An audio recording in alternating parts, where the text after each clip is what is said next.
What's going on, y'all? This is Cruz with Cruz Control Entertainment, shot by C, and we're at Studio. See, I was about to say the other studio. We're at REB Studios, and we're doing a walkthrough here. And today we got Tempo in the building. What's up, man? What's up, man? So I want to know more about what you are. I heard a mix that you did, when we came in. So you're an audio engineer. Right. Is there any other things, that you do? Audio engineer, producer, beat maker, studio owner. Okay. I don't know. So you have your own studio outside of this one? I had one before. So okay. Before I linked up with Ari, I had a spot on Music Row downtown. Mm-hmm. I had that for about a year. Okay. And then, I don't know, I wanted to expand, hit up Ari. Mm-hmm. And then, all this stuff is I pretty much just brought it from my spot. She had an open room. Oh, dope. And, okay. We just kind of made the collab. Mm-hmm. Oh, that's what's up. So when did you start doing engineering, and what made you interested in doing it? Probably around taking it serious, like with artists, probably 2019. Okay. And it started with I was recording a dude in college, just out of my dorm. Okay. And you had your own equipment then? Yeah, just like a little, like USB setup. Yeah. Laptop. Okay. Recording in FL Studio, not Pro Tools yet. Wow. Okay. And then I came down to Nashville to do music. So I was DJing and stuff up there, and I wasn't going to class. Okay. So I was like, I got to figure something out. Uh-huh. So I came down here and went to SAE. I don't know if y'all know where SAE is. She do. I think you know that. Went to SAE for a little bit. I didn't finish because I got a studio job while I was going to school there. Okay. So I was like, there's no point in me staying. Right. The studio called Bradley's Barn. It's out in Mount Juliet. Okay. And it's like the people that started RCA, the whole Bradley family. Oh, that's I got real good friends with their grandson, John. And started working out of there. Just started linking with artists in Nashville. That was like my first start in Nashville. Just got it rolling from there. Just built off that. Helped start another studio outside this, and then started my own. Then came here. So, do you think, going to work at that studio, do you feel like that is where, you gained most of your 100%. Professional experience? 110%. So, like 2 months while I was there, I was the only engineer. So they had shut down the studio for like 20 years. It's like where Elvis. Oh, really? Patsy Cline, all sorts of crazy, just Dolly Parton, crazy country musician people recorded. And so they just reopened it. And the grandson had hit me up one day, and I had no idea who this dude was. Like, I knew him as, like, the artist. Yeah. Right, because that's how I met him. He was doing music. And he'd hit me up and was like, hey, bro, you want to come engineer at my family studio? I was like, bro, what? Like, you got a family studio? So I pulled up on them, and it turns out it's this place. Wow. And they had no other engineers. And so they let me rock there for, like, 2 months. And after 2 months, this engineer that's pretty credited national named Killa, Turn Me Up Killa, came. And, he's gold plaque, platinum plaque, country rap. Yeah. He's got all sorts of different things. And, the man kind of took me under his wing for about a year and a half. So you were learning from him? Yeah, learning. He let me sit on his sessions. We did a whole Young Buck project together. Wow. Billy Ray Cyrus. We worked with like some pretty cool people, man. It was a good experience, and just like learning. And then after about 2 years of that, I worked with like local Nashville artists, just building different genres. It doesn't matter what genre. I was doing mainly rap, but just building off that, and just learning from him, and just getting sessions. And do you feel like being at that height of recording people like that, and being in that space around an engineer like that, did you ever want to keep going up into that lane? My goal has always been just like see where this takes me. Because I kind of stumbled into music, but after like seeing that and seeing behind the curtain of what like stuff really is, and being in the room with some of these people, it's just kind of just like these people be somewhat normal. It's like why not? Right, exactly. So just getting smarter, man. Researching, being a student, just Dope. really soaking things up and Yep. trying to figure it out for myself. And that's why what inspired me to really go get my own studio. It's like I'm learning so much about the music side. It's like, why not learn some business side? So with learning the business, what can you tell an up-and-coming engineer that they should do first in trying to get their own studio? Clientele. Start with the clientele. Get a clientele list. Don't just start a studio with no clientele. Okay. Build somewhere. Like get in a community, man. Whatever genre that is, or if it's an overall thing, just network. Like I feel like clientele and your network needs to be the start before you just start throwing money at things. You know. But that's what I would say. I mean, music comes. I don't know how to play an instrument to this day. It's just like that comes with, it's a sport. Yeah. You know, get in the gym. Yeah. But as far as like getting in the business side, network and clientele. Yeah, and that's what we were just speaking with Tony about. Is he was saying that connections is like It's everything. one of the biggest things. It's like, everything. But that, I mean, I feel like that's even outside the music industry. Really. I mean, any industry you get in, Yeah. it's network. Like, you got to know how to talk to people Mm-hmm. and be genuine about it. Yep. Give people a chance. You can't force relationships. And if the relationship don't work out, there's plenty of other people keep it pushing. That's the main thing that took me the longest to learn, man. Like, not everyone's your friend. Not everyone needs to be your friend. Right. But yeah, network, man. Just clients and network. That's what I would start if I wanted to open up my own studio. Okay. And now, so you're in this space where you're doing all genres of music. You're now with at R&B Studios, collabed with her. What is something that you want to bring in 2023 to, enhance yourself, or feel like, the people should know where they can, find you at another level in 2023? Just getting business smarter, man. There's a lot of just like weird, shady things that goes on behind scenes with the music industry that people don't talk about, or I mean, it could be something super small or something super big, but you'd be surprised. There's a lot of stuff. And my whole thing is just to get smarter business wise. I really want to help take ABS, just to a whole new platform in Nashville, and have it a professional rap / other genre studio. In Nashville we can go down the road and we can get to any high quality country studio. Right. Yep. But as far as like doing both, I mean, there's no one that's really doing all genres like that. I mean, there's people that are trying it, man, but on a different level to where it's like a very profitable business. That's really where I see. My focus in these days, I still do the music, but my focus these days is more, how do we push this business? Like, we got a group in here that's so young, man. Like, no one's really seasoned like that. So it's we're in a lot of like figuring out stages, what works, where we want to take it, branding, whole nine, but really business side, man. I'd love to get smarter on the business side. Okay. And now you said you're a producer as well. Do you have any experiences like were you producing while you were in that first studio? Is that? Yeah, that's really how I got my producing start. I mean, it's crazy how it all works out, man. I never really pushed too hard, like promote myself as a producer. I just started off, made a few productions for a few artists. They happened to get a little buzz in the city, which brought the rest of the clientele. So I didn't have to go and really market. And now this is more like on a local scene. It's not really crazy, but as far as getting a startup at that first studio, the producing really put my foot in the door, because I was producing before I was recording. Okay.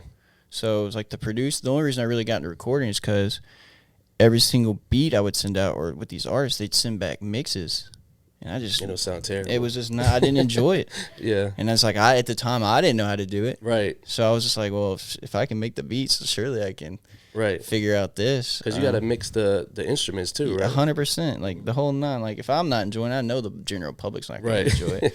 And it's like, it's hard for me to sit there and promote something like that. Right. Especially when it's your beat. It's your beat. It's your branding. Yeah. And my whole thing was, so I did this. This really got my my clientele going at that first studio. So I was blessed enough the owner knew all the rappers. He was friends with all of them. So he's like, hey, come to the studio, yada yada. And what I would do I wasn't selling beats anymore. I wasn't focused on that. I was come get a session with me, and I give you the beat.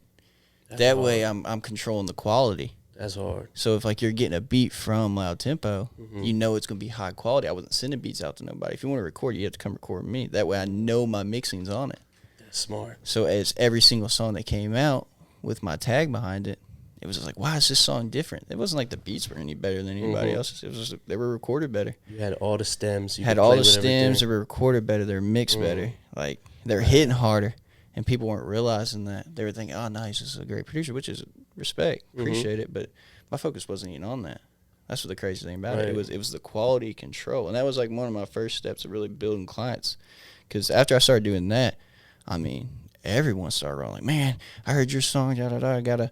So it's like once I realized control the quality, everything falls into place. Because it makes your beat just sound better. It makes it sound better. It makes it sound louder than everybody else's, and it might not be as good beat as that person's, but mine's louder. Right, and mine sounds better. Mine feels better.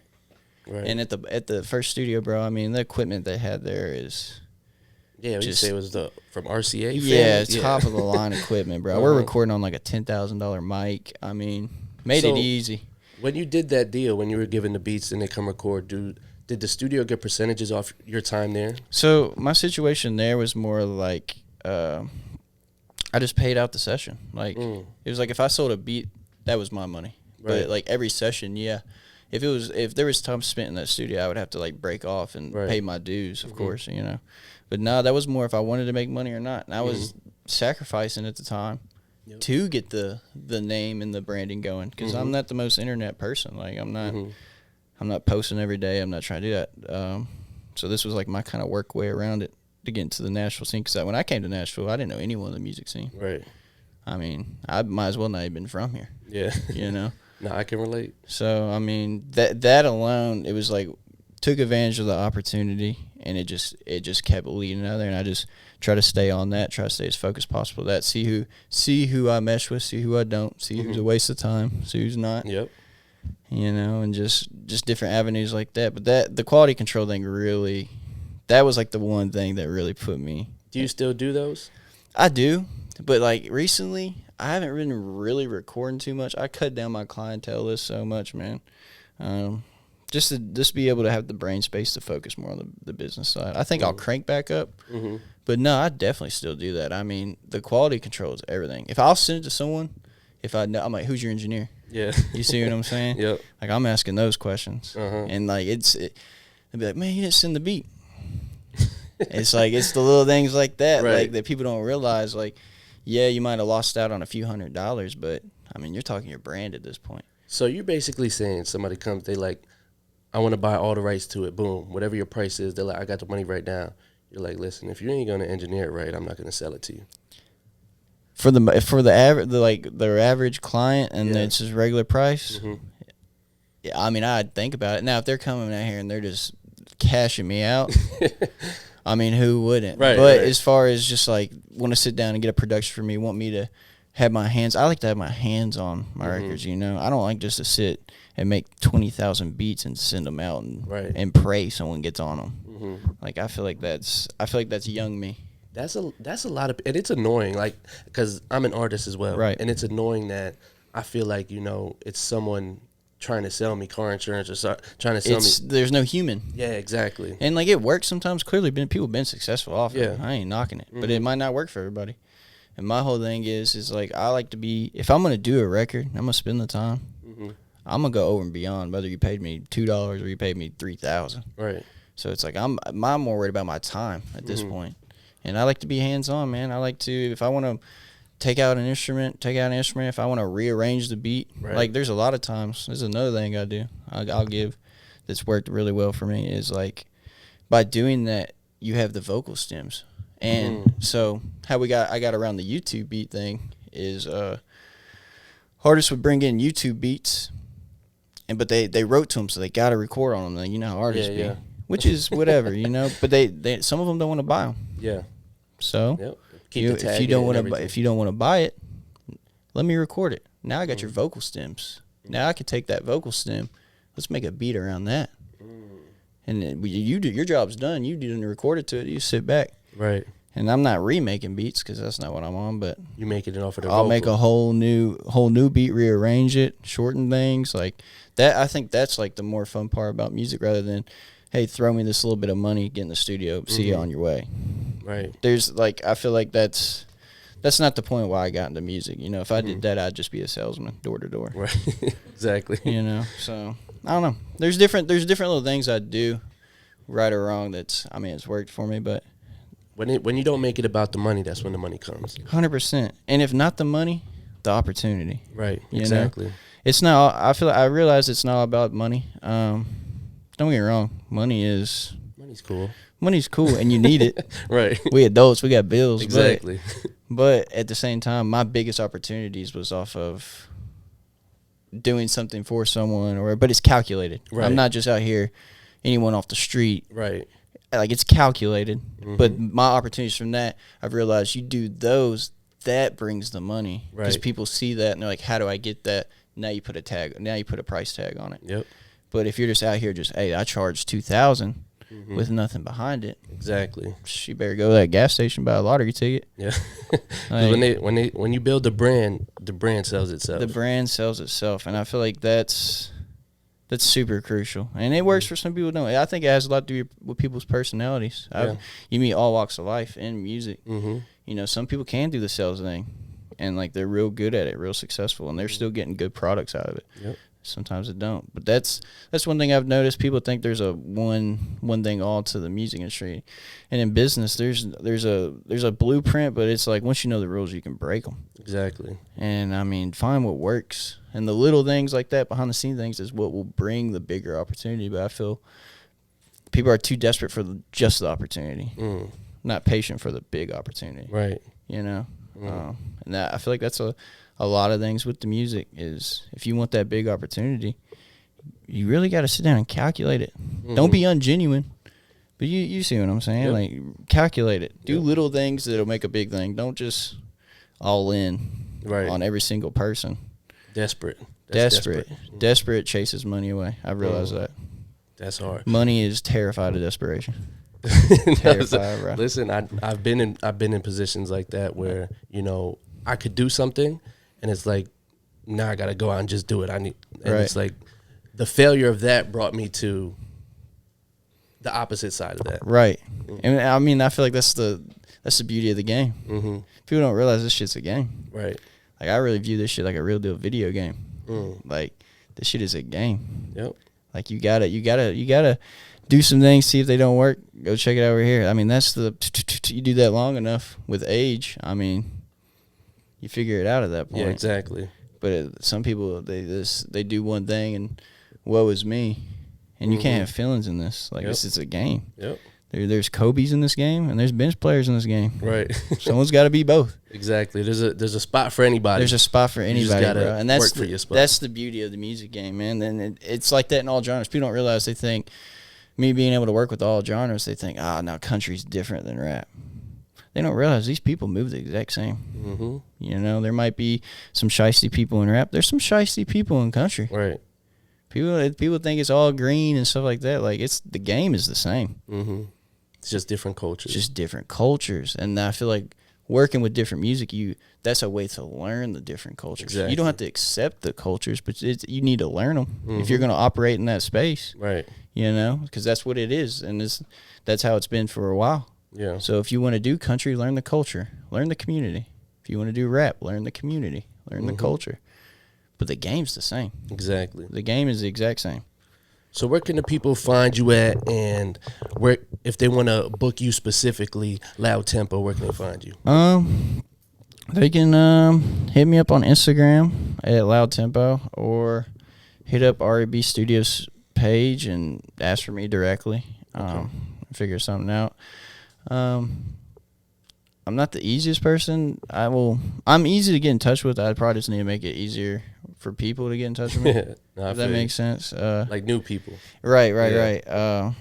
But just either or. For now, I'd like to set something else up. Okay. But that'd be the easiest way to get in touch with me and maybe figure something out working with people. Just reach out on the gram. Well, y'all heard it here first, man. Loud Tempo, producer, engineer, crazy talented. Y'all tap in with him. Let's go. Appreciate you.